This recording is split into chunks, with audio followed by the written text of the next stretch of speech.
So I'm trying really hard not to smile because this video is going to be entitled Don't Pass the Buck. So I want to talk about a trend that I'm seeing far too much among leaders, and it really just does not demonstrate empathetic leadership in what we're after. So let me give you a couple of examples and we'll talk about it. What I mean by passing the buck. Oftentimes when I get called by clients, they'll have something specific in mind. Usually and in the cases we're going to talk about, it's a training program that they want to have done. So the first example I'll talk about is client calls me up and they wanted training for their customer service reps. And specifically, one of the leaders that I spoke to told me about another company that he was familiar with where they had put mirrors and smiley faces on their CSR's computers so that they would remember to smile at the customers. Okay, so I always, as I've talked about, do a learning assessment or change management assessment to see really what's going on in the organization in order to understand the stakeholders' needs and really design the training and the change management program to meet those needs.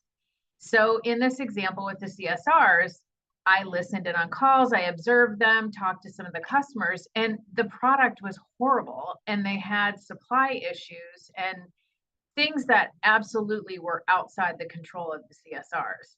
So getting the CSRs trained so that they can smile more is ignoring or passing the buck huge systemic issues. Another example I'll give you, a customer called. Again, I did the learning and change management assessment, and their complaint or issue that they wanted training on was that their customer onboarding process for new customers was taking too long. And so by the time a customer got onboarded, they were already frustrated.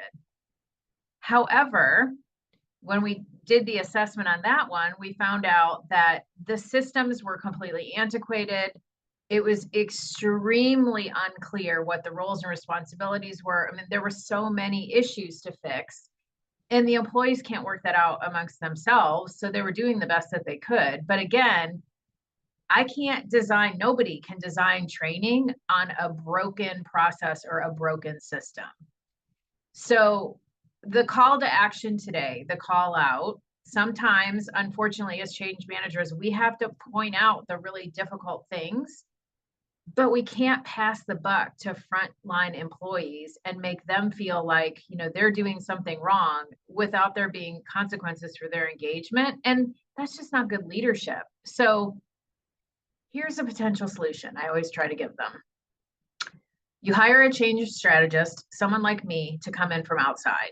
Sorry, I gotta have, a plug for myself here and there, but it really is valuable to have somebody come in from outside, sit with your employees, do the full scale assessment, and have them just take a systems approach. There's all sorts of models out there. McKinsey's one that everybody uses. Use a systems model, look at all of the issues that are contributing to the problem that you maybe thought training was going to solve. Weight each one of those issues. Give them a low, medium, high, 1, 2, 3, 4, 5, whatever it is. Weight all of those issues on how negatively impactful they are to the business.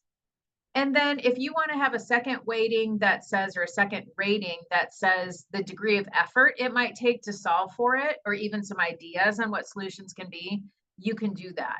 And then look at that whole system and prioritize the changes that you're going to make versus just passing the buck to your frontline employees. That's absolutely not going to make a difference. And it's going to have negative consequences because you're going to disengage them. It's disingenuous and it's not fair. So a little bit of a call out here on something I'm seeing a little too much of right now, but hopefully we can all do better.